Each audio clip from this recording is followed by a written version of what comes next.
And then so looking at when you were overweight and then getting down to a healthy weight, what were some of the big lessons that you ended up learning, from your journey? Yeah, boy. I just, from that, I just got to be so compassionate. That was my huge lesson to me is to myself was people try, they really do. And even just recently, this whole Biggest Loser kind of expose that the people ended up shooting down their metabolisms and gaining the weight back. And, it's not that they're not trying. They really are trying. And I really tried.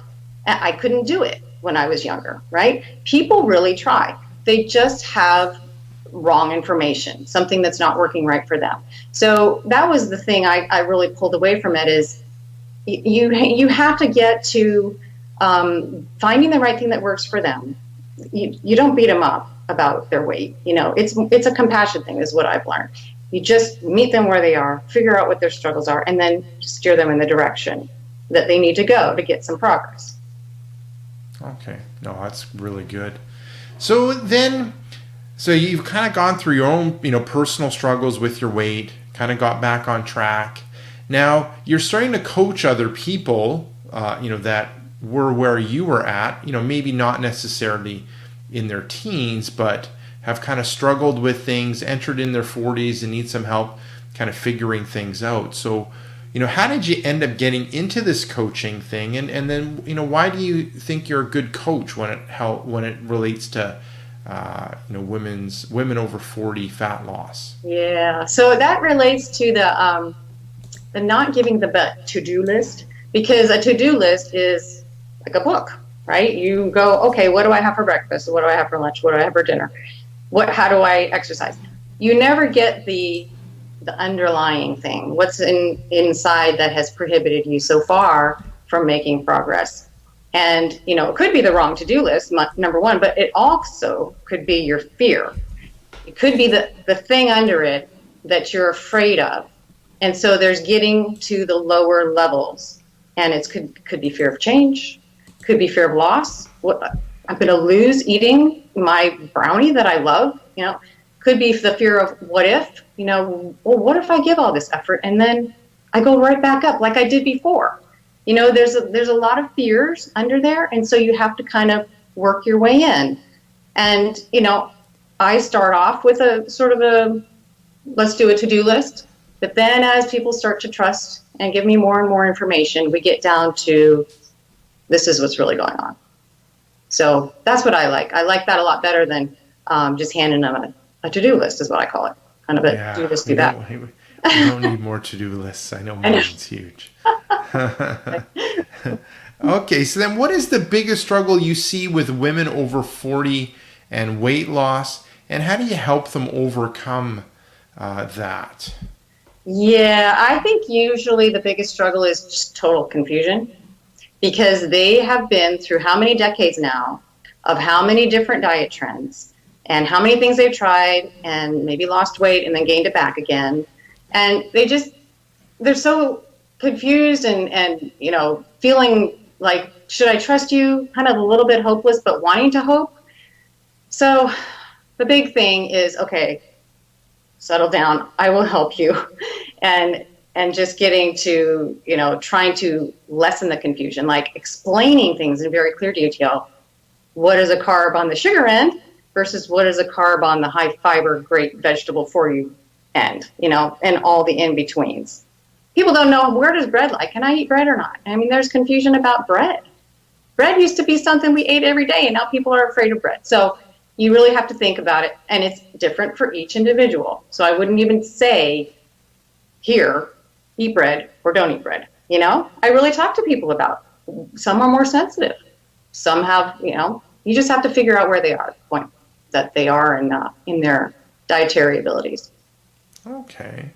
And, working with women over 40 when it comes to coaching and helping them understand things better and reach their goals, how has that, being a coach impacted you? Oh, it's just so fun. But, it kind of goes to the compassion thing. I end up being, I really enjoy the women because I can understand where they're coming from. We're sort of in the same age group. And it makes me feel good. It's not like I'm not like a drill sergeant person. So, I think some of the earlier years they used to tell us, just push, push, push, just go hard.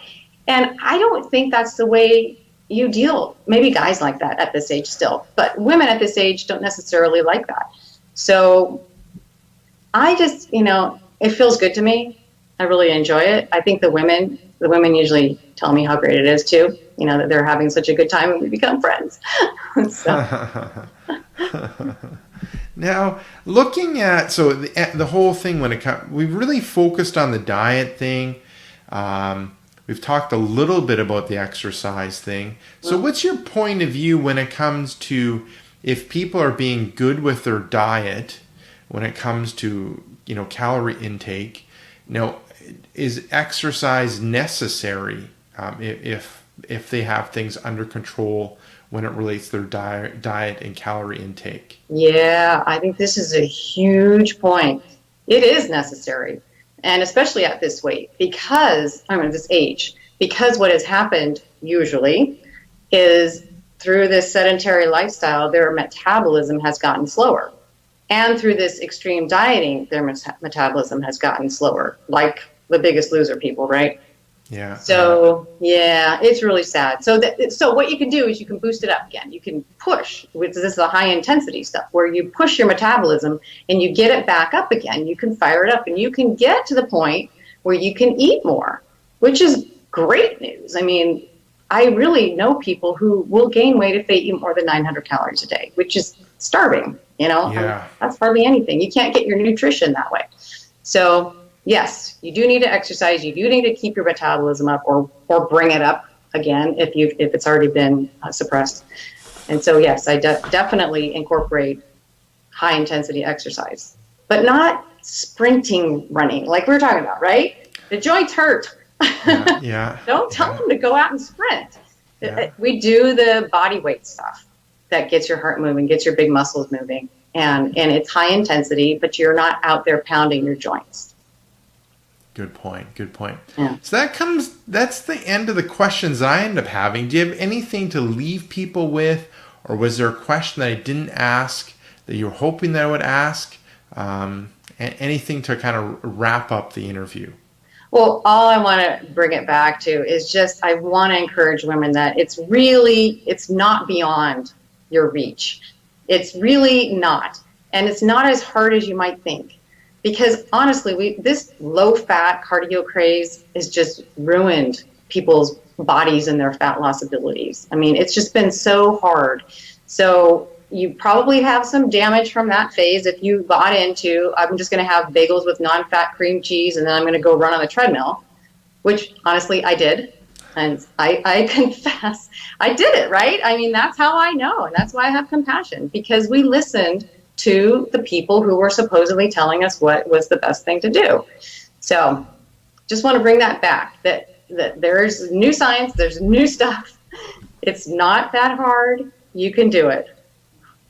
Awesome. Now, one last thing, where can people get more information about you, Maureen? So they can go to my Facebook page, which is a great place. I have Maureen Garry, and I have two Facebook pages. So go to the wellness site one, because the other one isn't where I put all the fitness stuff. But that's a place. And then if they wanted to just get a to-do list, if they don't want to have a coach, they can go to Flat Belly Breakthrough. And that's where I have my products that include that mindset thing. So I put a product in there with coaching questions. I try to get to the underlying and have people ask them themselves, so that they're always saying, what is the reason for my behavior and how can I change it and not feel that fear? Awesome. Thank you very much, Maureen. You are so welcome. Thank you, Rick. It's good talking to you. And thank you everyone at exercisesforinjuries.com. Thanks for watching the video or listening to the video or reading the video. Make sure to swing by exercisesforinjuries.com, enter in your injury or pain. There's a good chance of an article or a video or an interview that'll help you overcome your injury or pain. So this is Rick Casalge with Maureen Garry saying take care and bye-bye.